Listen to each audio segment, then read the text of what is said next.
हरे कृष्णा। हम श्रीमद् भगवत गीता के चतुर्थ अध्याय दिव्य ज्ञान इसके 9वें श्लोक को आज पढ़ रहे हैं।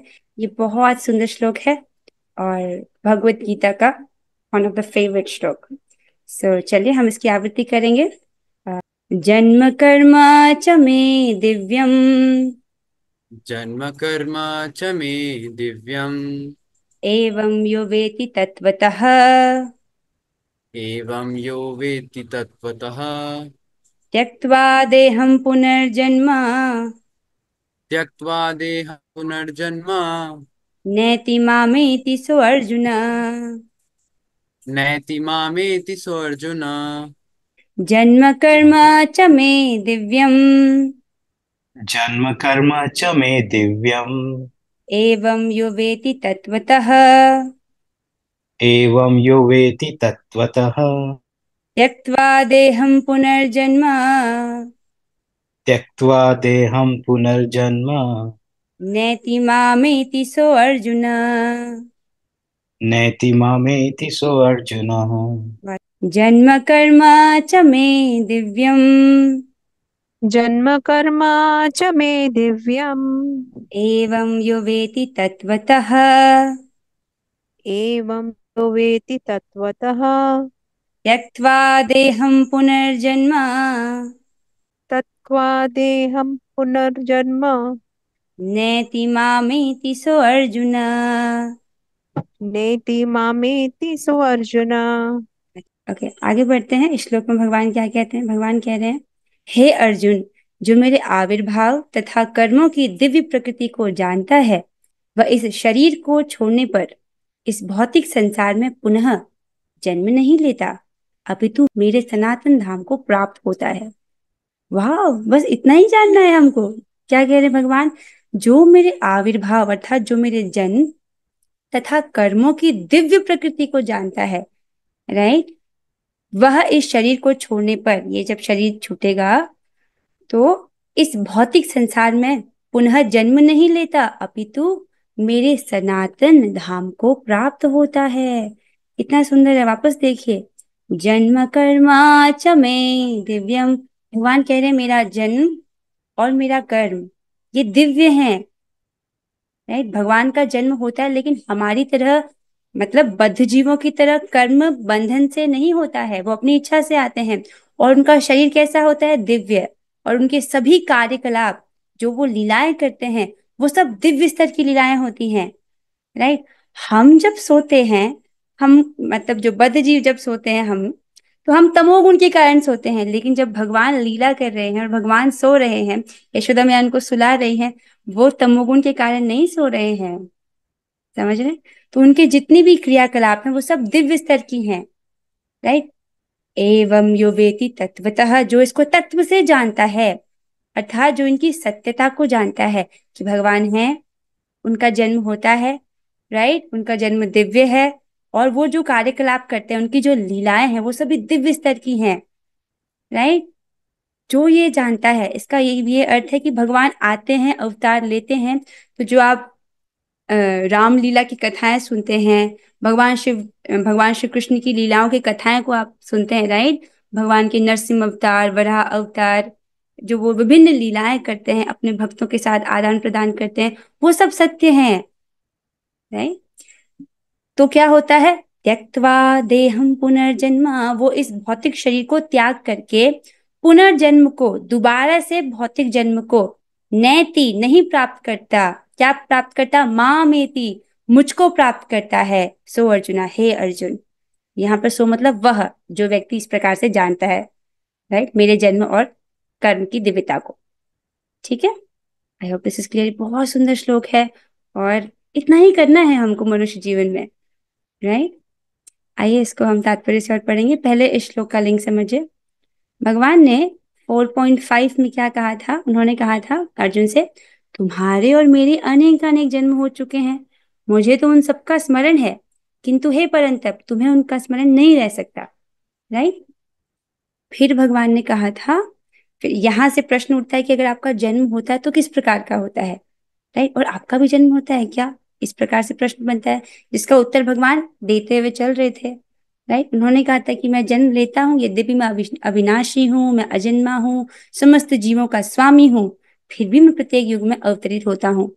अच्छा, फिर आप क्यों अवतरित होते हैं, उसके कारण को उन्होंने स्पष्ट किया था 4.7 में और 4.8 में। क्यों आते हैं भगवान? उन्होंने कहा था, हे भरतवंशी, जब भी और जहां भी धर्म का पतन होता है और अधर्म की प्रधानता होने लगती है, तब तब मैं अवतार लेता हूँ। और कहा था कि भक्तों का उद्धार करने, दुष्टों का विनाश करने तथा धर्म की फिर से स्थापना करने के लिए मैं हर युग में प्रकट होता हूँ। तो उन्होंने अपने अवतरण के कारण को स्पष्ट किया पिछले 2 श्लोकों में। अब इस श्लोक में कह रहे हैं कि हे अर्जुन, जो मेरे आविर्भाव अर्थात जब मैं प्रकट होता हूँ, जब मैं जन्म लेता हूँ और मेरे कर्मों की दिव्य प्रकृति को जानता है, वो इस शरीर को छोड़ने पर इस भौतिक संसार में दोबारा जन्म नहीं लेता, अपितु मेरे सनातन धाम को प्राप्त होता है। ठीक है, बहुत सुंदर श्लोक है। ओके, आगे अब तात्पर्य पढ़िए। अनुवाद और तात्पर्य कृष्ण कृपा मूर्ति श्री श्रीमद एसी भक्ति वेदांत स्वामी प्रभुपाद द्वारा। छठे श्लोक में भगवान के दिव्य धाम से उनके अवतरण की व्याख्या हो चुकी है। ठीक है, अब छठवां श्लोक क्या है एक बार देखते हैं। छठे श्लोक में भगवान ने क्या कहा? उन्होंने कहा, यद्यपि मैं अजन्मा तथा अविनाशी हूँ और यद्यपि मैं समस्त जीवों का स्वामी हूँ, तो भी प्रत्येक युग में मैं अपने आदि दिव्य रूप में प्रकट होता हूँ। राइट। तो हमने पढ़ा था कि वे इस प्रकार से हर युग में प्रकट होते हैं, यद्यपि वह अजन्मे हैं। तो जो मनुष्य भगवान के आविर्भाव के सत्य को समझ लेता है, वह इस भवबंधन से मुक्त हो जाता है और इस शरीर को छोड़ते ही वह तुरंत भगवान के धाम को लौट जाता है। मुक्ति इतनी आसान है। दोबारा पढ़ लूं आपके लिए। जो मनुष्य भगवान के आविर्भाव अर्थात जब वो जन्म लेते हैं उसके सत्य को समझ लेता है, भगवान है, उनका जन्म भी होता है और ये सत्य है, और वो जो लीलाएं करते हैं, जैसे उन्होंने कृष्ण के रूप में बहुत सारी लीलाएं की, रामावतार में बहुत सारी लीलाएं की, उस प्रकार से जो विभिन्न अवतार लेते हैं वो सब लीलाएं, वो सब घटनाएं सत्य हैं। राइट। ये सब आप जैसे जैसे भक्ति करेंगे, आई थिंक ये सब भक्तों को हृदय में पहले ही पता चल, जैसे हम भगवद गीता पढ़ते हैं तो हमको कोई है जो अंदर से बताते कि ये सत्य है। वो कौन है? चेत गुरु अर्थात परमात्मा।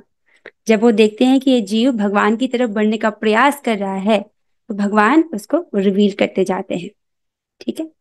सो हाँ, जो मनुष्य भगवान के आविर्भाव के सत्य को समझ लेता है वह इस भवबंधन से मुक्त हो जाता है और इस शरीर को छोड़ते ही वह तुरंत भगवान के धाम को लौट जाता है।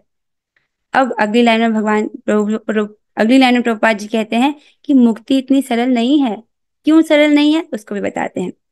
भवबंधन से जीव की ऐसी मुक्ति सरल नहीं है। क्यों? क्योंकि निर्विशेषवादी तथा योगी जन पर्याप्त कष्ट तथा अनेकानेक जन्मों के बाद ही मुक्ति प्राप्त कर पाते हैं।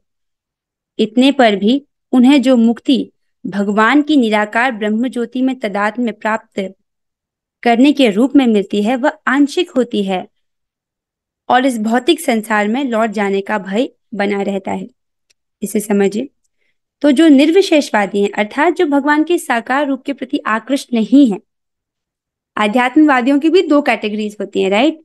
एक तो निर्विशेषवादी और एक सगुणवादी। ठीक है। जो निर्विशेषवादी हैं वो भगवान के निराकार रूप अर्थात जो ब्रह्म ज्योति है उसके प्रति आकृष्ट रहते हैं, या योगी जन। ये लोग बहुत कष्ट उठाते हैं और अनेक जन्मों के बाद इनको मुक्ति लाभ हो पाता है। राइट। इसको भगवान कहते हैं भगवद गीता के 12वें अध्याय में, क्लेशोऽधिकतरस्तेषाम् अव्यक्तासक्तचेतसाम् अव्यक्ता हि गते दुखम देहवद्भिरवाप्यते। क्लेशोधिक तरस तेषाम, उनको केवल क्लेश ही क्लेश प्राप्त होते हैं जो अव्यक्त के प्रति आसक्त हैं, जो भगवान के जो निराकार पहलू है, जो ब्रह्म ज्योति है उसके प्रति आकृष्ट हैं, उनको क्लेश प्राप्त होते हैं।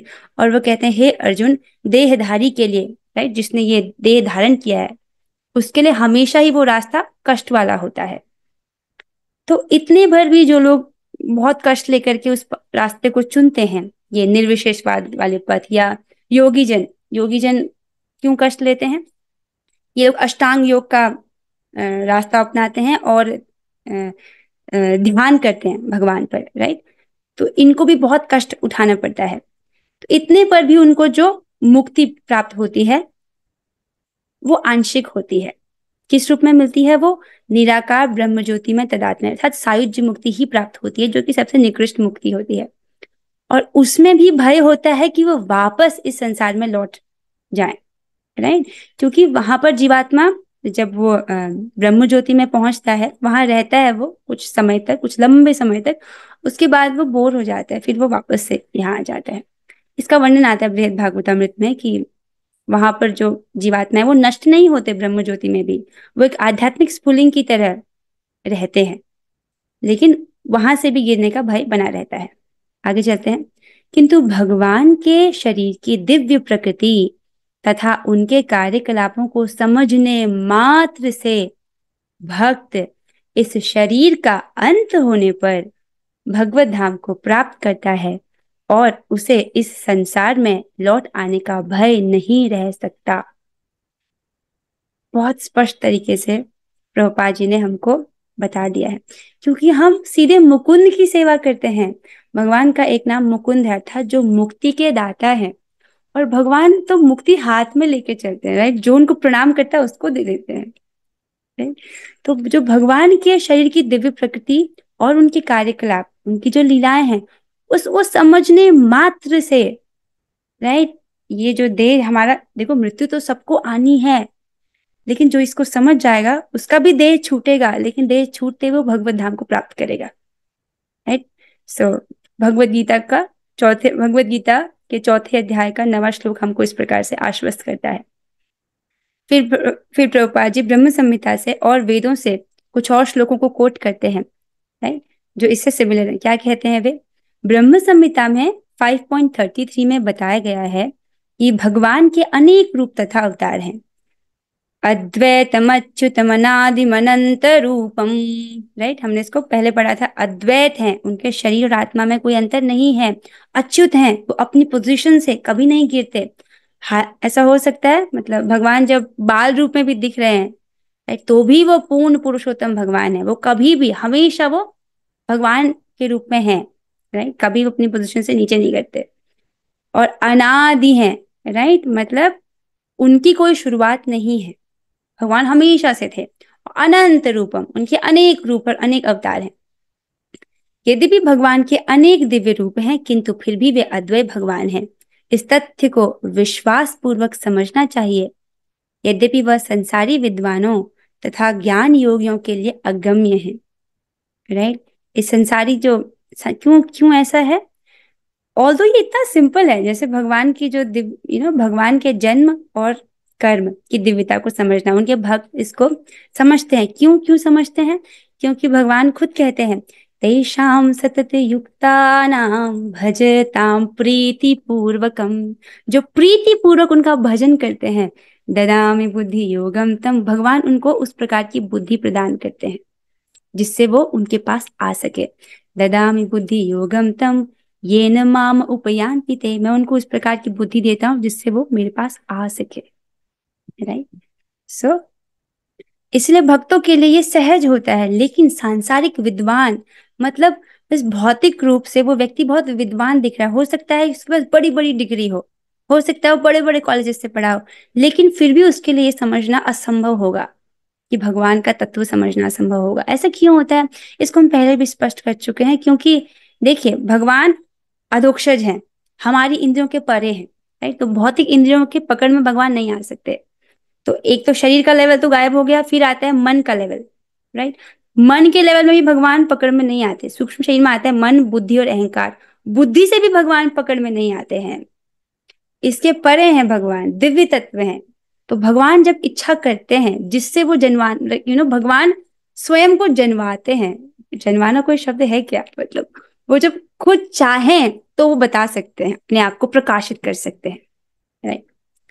सो किसको प्रकाशित करते हैं? जो उनकी प्रीति पूर्वक सेवा करता है उसको, अर्थात अपने भक्तों को। यद्यपि हाँ, यह संसारी विद्वानों तथा ज्ञान योगियों के लिए, अरे ज्ञान योगी के लिए भी अगम है। ज्ञान योगी कौन होते हैं? Let us just revise. हमने इसको भगवद गीता में पढ़ा था 2.12। सांख्य योग को ही ज्ञान योग कहा जाता है, राइट। सांख्य योग, ज्ञान योग में क्या करता है व्यक्ति? तब वो आत्मा का अध्ययन करता है, राइट। आत्मा, आत्म तत्व का वैश्लेषिक अध्ययन। तब वो आत्म तत्व के बारे में जानता है, नायति नायति करके, कि क्या पदार्थ है, क्या आत्मा है, उनमें भेद को समझता है। तो वो व्यक्ति अभी पहले लेवल पर है। जैसे कि आप जान रहे हो, आत्म साक्षात्कार के भी 3 लेवल होते हैं, ब्रह्म साक्षात्कार, परमात्मा साक्षात्कार, और उसके बाद है भगवत साक्षात्कार। तो ज्ञान योगी केवल पहले लेवल पर ही पहुंच पाता है, ब्रह्म साक्षात्कार कहते हैं उसको। आत्मा और पदार्थ में अंतर ही करना जानता है वो अभी। भगवत साक्षात्कार तो तीसरा लेवल है। लेकिन भक्ति योग इतना पूर्ण साधन है कि ये सरल भी है और ये सीधे भगवत साक्षात्कार प्राप्त करा देता है। इसलिए ज्ञान योगी भी इसको नहीं समझ सकते, वो बेचारा भी लेवल 1 पर ही है, ब्रह्म साक्षात्कार पर। ठीक है।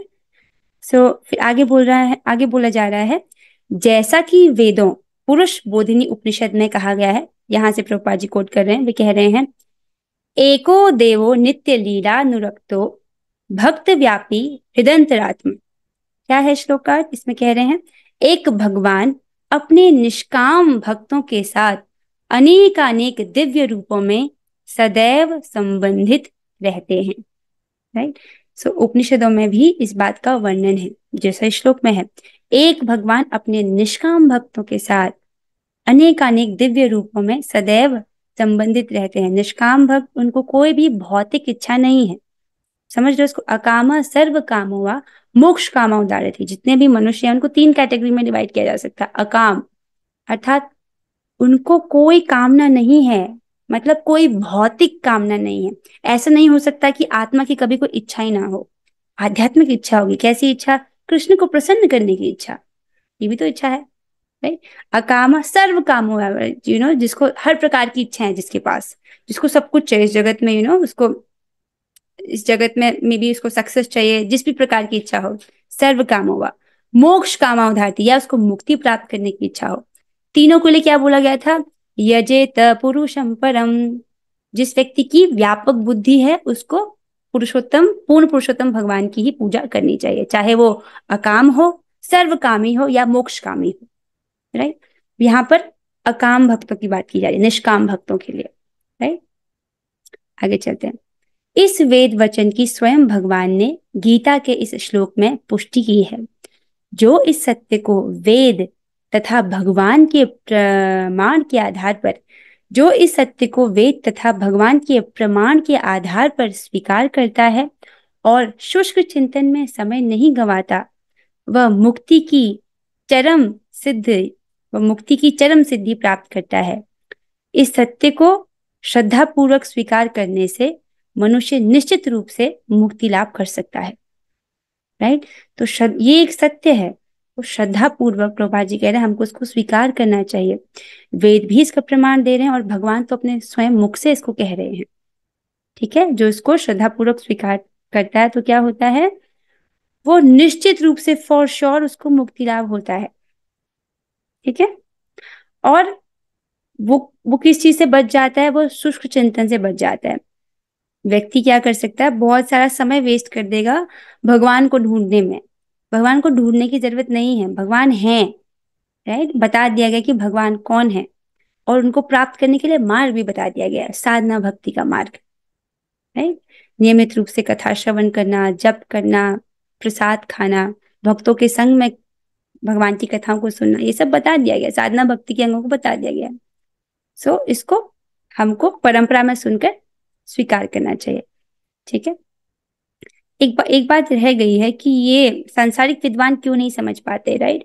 क्योंकि शरीर, इनकी जो इंद्रियों के पकड़ में भगवान नहीं आते और मन से चिंतन करते रहते हैं, क्योंकि भगवान दिव्य स्तर पर है। भगवान भी इनकी सहायता नहीं करते, क्योंकि भगवान उनकी सहायता करते हैं जो भगवान जो वांछित तपस्या करे। जिस प्रकार की तपस्या भगवान चाहते हैं उस प्रकार की तपस्या कोई करे तो भगवान उसको उसको प्रकाशित करते हैं स्वयं को। क्या है भगवान की वांछित तपस्या? भगवान कहते हैं मेरे बारे में सुनो, मेरा दर्शन करो, मेरा चिंतन करो और मुझे प्राप्त करने की इच्छा से कीर्तन करो। कौन सा कीर्तन करो? हरे कृष्णा कृष्ण कृष्ण हरे हरे, हरे राम राम राम हरे हरे। इस प्रकार की जो वांछित तपस्या करता है भगवान उससे प्रसन्न होते हैं और उसको अपना तत्व प्रकाशित करते हैं। ये नहीं कि कोई किसी भी प्रकार की तपस्या करे, उसको नहीं करते भगवान। ओके, आगे चलते हैं। इस प्रसंग में वैदिक वाक्य तत्वमसि लागू होता है। जो कोई भगवान कृष्ण को परब्रह्म करके जानता है, मतलब क्या कह रहे हैं इस प्रसंग में, ये जो पहले वेद वाक्य बोला गया था कि एक भगवान अपने निष्काम भक्तों के साथ अनेकानेक दिव्य रूपों में सदैव संबंधित रहते हैं, इसी प्रसंग में एक और वेद वाक्य है, राइट। वेद क्या है, पूर्ण है, उनमें जो बातें हैं वो पूर्णतः सत्य हैं। तो एक और वेद वाक्य के बारे में प्रभुपाद जी कह रहे हैं, वो क्या है, तत्वमसि। तत्वमसि अर्थात जो कोई भगवान कृष्ण को परब्रह्म करके जानता है या उनसे कहता है कि आप वही परब्रह्म श्री भगवान है, तत्वमसि, आप वही परब्रह्म श्री भगवान है। देखो अर्जुन ने भी वही कहा था, परम ब्रह्म परम धाम, आप परम ब्रह्म है, परम धाम है, राइट, परम पवित्र है, इस प्रकार से अर्जुन भी कहते हैं। वह निश्चित रूप से अविलंब मुक्त हो जाता है, फलस्वरूप उसे भगवान की दिव्य संगति की प्राप्ति निश्चित हो जाती है, राइट। जो इस प्रकार से जानता है, राइट, इसको श्रद्धापूर्वक स्वीकार करता है कि भगवान ही, राइट, पूर्ण पुरुषोत्तम भगवान श्री कृष्ण ही वो परब्रह्म है, तो वो मुक्त हो जाता है, वो मुक्ति के योग्य है और भगवान की दिव्य संगति की प्राप्ति निश्चित हो जाती है। दूसरे शब्दों में ऐसा श्रद्धालु भगवत भक्त सिद्धि प्राप्त करता है। श्रद्धालु, तो ये श्रद्धा का लेवल तो होना ही चाहिए, श्रद्धा तो होनी ही चाहिए। इस प्रकार की जब श्रद्धा है तो वो मुक्ति के योग्य है। इसकी पुष्टि निम्नलिखित वेद वचन से होती है, तमेव विदित्वानि मृत्युमेति नान्यः पंथा विद्यतेन्यनाय। क्या बोल रहे हैं, श्री भगवान को जान लेने से ही मनुष्य जन्म तथा मृत्यु से मुक्ति की पूर्ण अवस्था प्राप्त कर सकता है। इस सिद्धि को प्राप्त करने का कोई अन्य विकल्प नहीं है। थोड़ा पॉज होके सोचिए, अगर किसी को मुक्ति चाहिए, राइट, और अगर वो भगवान को नहीं जानता है, वो नहीं जानता कि पूर्ण पुरुषोत्तम भगवान श्री कृष्ण है, तो उसकी मुक्ति का अन्य कोई विकल्प नहीं है। वो बारंबार इस जगत में फंसा ही रह जाएगा। जैसे भगवत गीता के कुशी ज्ञान अध्याय 9 में अर्जुन पूछते हैं कि जिनको श्रद्धा नहीं है उनका क्या होगा, जिनके पास ये श्रद्धा नहीं है उनको क्या होगा। भगवान कहते हैं उसको बार बार जन्म मृत्यु का चक्र ही प्राप्त होगा, राइट। तो श्री भगवान को जान लेने से ही मनुष्य जन्म तथा मृत्यु से मुक्ति की पूर्ण अवस्था प्राप्त कर सकता है। तो जो सायुज्य मुक्ति है वो क्या है, आंशिक मुक्ति है, हमेशा हमेशा के लिए मुक्ति नहीं होती। वहां जीवात्मा रहता है बहुत लंबे काल तक, लेकिन फिर लौट आने का भय रहता है, ठीक है। इस सिद्धि को प्राप्त करने का कोई अन्य विकल्प नहीं। अगर मुक्ति चाहते हैं और भगवान को नहीं जानते तो उनकी कोई गति नहीं है, कोई अन्य विकल्प नहीं है। ऐसा कहा गया है श्वेताश्वर उपनिषद 3.8। Okay, so I hope this is clear कि श्री भगवान को जान लेने से ही मनुष्य जन्म तथा मृत्यु से मुक्ति की पूर्ण अवस्था प्राप्त कर सकता है। ओके, इस सिद्धि को प्राप्त करने का अन्य कोई विकल्प नहीं है। इसका कोई विकल्प नहीं है का अर्थ यही है कि जो श्री कृष्ण को श्री भगवान के रूप में नहीं मानता वह अवश्य ही तमोगुणी है, राइट। जो नहीं मान रहा है कि कृष्ण ही भगवान है, राइट, जबकि वेद ऐसा कह रहे हैं, उपनिषद ऐसा कह रहे हैं, भगवान स्वयं ऐसा कह रहे हैं, लेकिन फिर भी व्यक्ति नहीं मान रहा, तो अवश्य ही वह तमोगुणी है। और मधुपात्र को, मतलब शहद के बर्तन को केवल बाहर से चाट कर या भगवत गीता की विद्वत्ता पूर्ण संसारी विवेचना करके मोक्ष प्राप्त नहीं कर सकता, राइट। ऐसे बहुत सारे लोग हैं जो भगवत गीता को समझने का प्रयास करते हैं, पढ़ते भी हैं, समझाते भी हैं, लेकिन वो कृष्ण को भगवान के रूप में स्वीकार नहीं करते, कृष्ण की भक्ति नहीं करते।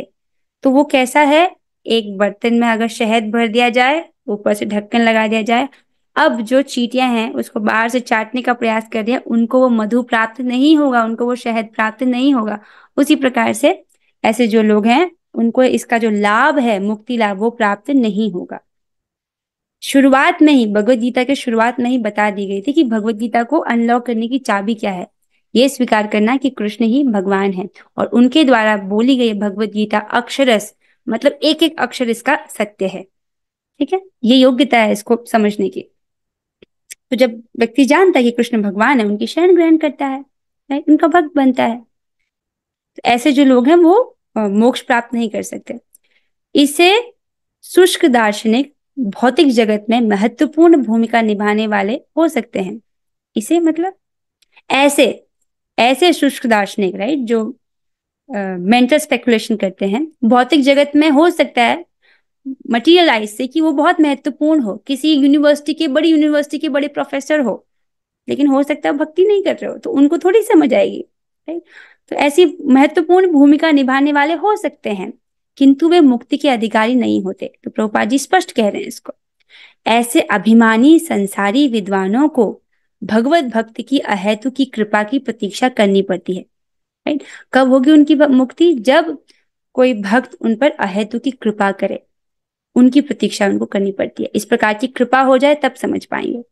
अतः मनुष्य को चाहिए कि श्रद्धा तथा ज्ञान के साथ कृष्ण भावनामृत का अनुशीलन करे, और सिद्धि प्राप्त करने का यही उपाय है, राइट। बार बार जब हम शास्त्र पढ़ते हैं तो हमको आश्वासन मिलता है कि हाँ, हम सही रास्ते पर हैं। तो प्रभुपाद जी हमको आश्वासन दिला रहे हैं, राइट, कि हमको श्रद्धा के साथ और ज्ञान के साथ, अब श्रद्धा की ब्लाइंड फेथ वाला नहीं, पूरे बुद्धि से उसको सुनना है, ठीक है। जो बात नहीं समझ आ रही है उसको पूछना है। तो श्रद्धा के साथ और ज्ञान के साथ कृष्ण भावनामृत का अनुशीलन करे, ठीक है। दृढ़ता से जो नियम बोले गए हैं उनका पालन करे, और सिद्धि प्राप्त करने का यही उपाय है, इसके अलावा और कोई नहीं। फॉर एग्जाम्पल ऐसे बोला ना, जैसे यहाँ पर उपनिषद में क्या बोला गया है कि इस सिद्धि को प्राप्त का, अगर कोई मोक्ष की इच्छा चाहता है, भगवान को नहीं जानता, तो कोई और उपाय नहीं है, उपनिषदों में इसका स्पष्ट वर्णन है। अब एक प्रश्न आता है कि हाँ, हम तो जानते हैं कि भगवान है, उनका जन्म भी होता है, उनकी लीलाएं भी, और ये सब घटनाएं सत्य हैं, राइट। भगवान की जो लीलाएं वो दिव्य स्तर की हैं। हो गया, फिर सब कुछ हो गया, बंद कर लेते भगवद गीता, हमको मुक्ति मिल जाएगी, राइट। सब कुछ हो गया। तो भगवान इसको समझाते हैं। अध्याय 15 श्लोक संख्या 19 में क्या कहते हैं? यो मामेव सम्मूढ़ो जानाति पुरुषोत्तमं स सर्वविद भजति माम सर्वभावेन भारत। जो कोई भी मुझे संशय रहित होकर पुरुषोत्तम भगवान के रूप में जानता है, वह सब कुछ जानता है। अतः हे भरत पुत्र, वह व्यक्ति मेरी पूर्ण भक्ति में रत होता है। तो क्या मतलब है कि वो भगवान को जानता है, भगवान के जन्म और कर्म की दिव्यता को जानता है, तो उसके बाद वो अपना समय कहाँ इन्वेस्ट करेगा? इस भौतिक जगत में लोगों के जन्म कर्म को सुनने में नहीं, भगवान के जन्म कर्म को सुनने में, भगवान की पूर्ण भक्ति में वो अपने आप को लगाएगा, राइट। हमको कैसे समझ आएगा कि इस व्यक्ति को समझ आ गया कि भगवान के जन्म और कर्म दिव्य हैं? उसके एक्शन से, राइट। वो अपने आप को पूरी तरह से भक्ति में रत करेगा। तो वही भगवान कह रहे हैं, जो कोई भी मुझे संशय रहित होकर पुरुषोत्तम भगवान के रूप में जानता है, वह सब कुछ जानता है। और वो क्या करता है? अतएव हे भरत पुत्र, वह व्यक्ति मेरी पूर्ण भक्ति में रत होता है। और भक्ति कैसे करते हैं उसके तो तरीके बता दिए गए हैं। नवदा भक्ति: श्रवण, कीर्तन, स्मरण, पाद सेवन, अर्चन, दास्यम, आत्मनिवेदनम, साख्यम और आत्मनिवेदन। उसमें से श्रवण प्रमुख होता है, अपने कानों से निरंतर, right, at least every single day हमको अपने कानों से नियमित रूप से भगवान की कथा का श्रवण करना चाहिए, हरि नाम का जप करना चाहिए और प्रसाद खाना चाहिए। ये 3 मुख्य हैं, ठीक है। हम इसके साथ आज की कक्षा को यहाँ पर विराम देते हैं। यदि किसी का प्रश्न है तो आप पूछ सकते हो। एक प्रभु जी का प्रश्न है, बताइए प्रभु जी, क्या प्रश्न है आपका? तो मेरा प्रश्न सिंपल है। जैसे इस श्लोक में भगवान ने कहा जो मेरे जन्म को जान लेता है वो भगवत धाम को प्राप्त कर लेता है। एक और श्लोक में जो आई थिंक बाद में आता है, उसमें भगवान ने बोला जो मरने के समय मुझे स्मरण करता है वो मुझे प्राप्त कर लेता है। तो ऐसे गीता में बहुत श्लोक हैं जिसमें जिनमें कहीं कहीं मतलब डिफरेंट डायरेक्शंस दिया हुआ है भगवान ने कि ये करने पे मुझे प्राप्त होता है। तो इवेंचुअली आई थिंक आप क्लियर स्पष्ट करेंगे कि सब एक ही रास्ता है, लेकिन मैं कभी कभी कंफ्यूज हो जाता हूँ कि क्या रास्ता है कि भगवान को अगर जो व्यक्ति समझता है कि भगवान के जन्म और कर्म दिव्य है, इतना समझ लिया, वो प्राप्त कर जाता है। और या जिसने मृत्यु के समय में भगवान को स्मरण कर लिया, जैसे अजामिल, उसने तो जीवन भर नहीं समझा था, लेकिन उस कंडीशन को सेटिस्फाई किया कि उसने अंतिम समय में भगवान का स्मरण किया, उसको भगवान की प्राप्ति होगी। या भगवान कहते हैं मत कर्म कृत मत परमो मद्भक्त संग वर्जितः निर्वैर सर्वभूतेषु यह समामेति पांडव। मत कर्म कृत, जो मेरे लिए ही कर्म करता है, मत परमो, जिसने मुझे ही अपने जीवन का परम लक्ष्य माना है, और मद भक्त, जो मेरा भक्त है, और संग वर्जित अर्थात जिसने असंग जो सकाम कर्म इसको त्याग दिया है, या जो सकाम कर्मियों के संग को त्याग दिया है, मतलब अभक्तों का संग त्याग दिया है, और निर्वैर, जो सभी जीवों से निर्वैर है, किसी से बैर नहीं रखता, वो मुझे प्राप्त करता है। तो इस प्रकार से भगवान ने बहुत सारे इंस्ट्रक्शंस बोले। आप किसी भी जी एक श्लोक जी को हाँ। पकड़ लो, उसको जियो, you will be able to get Krishna. और देखिए सिंपल है, ओके अगर हम रोज भक्ति कर रहे हैं, मान लीजिए हम अंतिम क्षणों में भूल भी जाते हैं, हम भगवान को नहीं स्मरण कर पाए, तो भगवान कहते हैं कि मैं उसको याद करता हूँ। तो भाई हमको निष्ठा पूर्वक हर दिन भजन करना है, सिंपल, राइट। जी आई होप दिस जी आंसर्स योर क्वेश्चन। ऐसे बहुत जगह बात बोली गई है, आप किसी भी, हर बात सत्य है, और हर किसी भी, कोई भी किसी भी श्लोक को हम जिएंगे तो हमको भगवान की प्राप्ति होगी। धनिष्ठा जी। माता जी को भी थैंक यू एक माता प्रश्न है, जी। बताइए धनिष्ठा माता जी। माता जी मेरा क्वेश्चन था कि मतलब जैसे इसमें आया है कि जन्म से जानना, तो मतलब कैसे, किस तरह जानना जन्म से? भगवान का जन्म होता है और हमारे जैसा नहीं होता उनका जन्म, राइट। भगवान का जन्म दिव्य होता है, हमारा जन्म, पहले तो आपको समझना चाहिए कि हम बद्ध जीवों का जन्म कैसे होता है, राइट, कर्म बंधन के कारण। लेकिन भगवान का जन्म कर्म बंधन के कारण नहीं होता है, वो अपनी इच्छा से आते हैं। और फिर ये समझना कि उनका शरीर और हमारे शरीर में अंतर है। हमारा शरीर, उनका शरीर कैसा है, दिव्य। हमारे शरीर में क्या होता है, सूक्ष्म शरीर होता है, स्थूल शरीर होता है, उसके द्वारा कवर्ड रहती है आत्मा। और आत्मा जब कार्यकलाप करती है तो वो गुणों के प्रभाव में कार्य करती है, सतोगुण रजोगुण तमोगुण। और उसमें जो जीव है, मिथ्या अहंकार में सोचता है कि मैं ही कर्म करने वाला हूँ, जबकि वो सारे कर्म गुणों के द्वारा संपादित किए जाते हैं। लेकिन भगवान के साथ ऐसा नहीं होता, भगवान अपनी स्वेच्छा से आते हैं, राइट। और उनका शरीर भी दिव्य होता है, उनकी सारी लीलाएं दिव्य स्तर पर हैं। नॉर्मली लोग सोचते हैं कि जैसे भगवान की रास लीला देखिए, तो लोग उसके तत्व को समझते ही नहीं है, इसलिए वो अपराध कर बैठते हैं, जिससे उनकी आध्यात्मिक प्रगति करने में बाधा आती है, क्योंकि वो भगवान के प्रति अपराध कर रहे हैं। वो सोचते हैं जैसे हम में काम वासना है वैसे भगवान में होगी, ऐसा है ही नहीं, क्योंकि भगवान में रजोगुण है ही नहीं। तो जो भगवान के तत्व को जानता है कि भगवान का शरीर दिव्य है, उनकी लीलाएं दिव्य स्तर पर है, मतलब वो हमारी तरह नहीं है, हमसे अलग है, ऊपर है।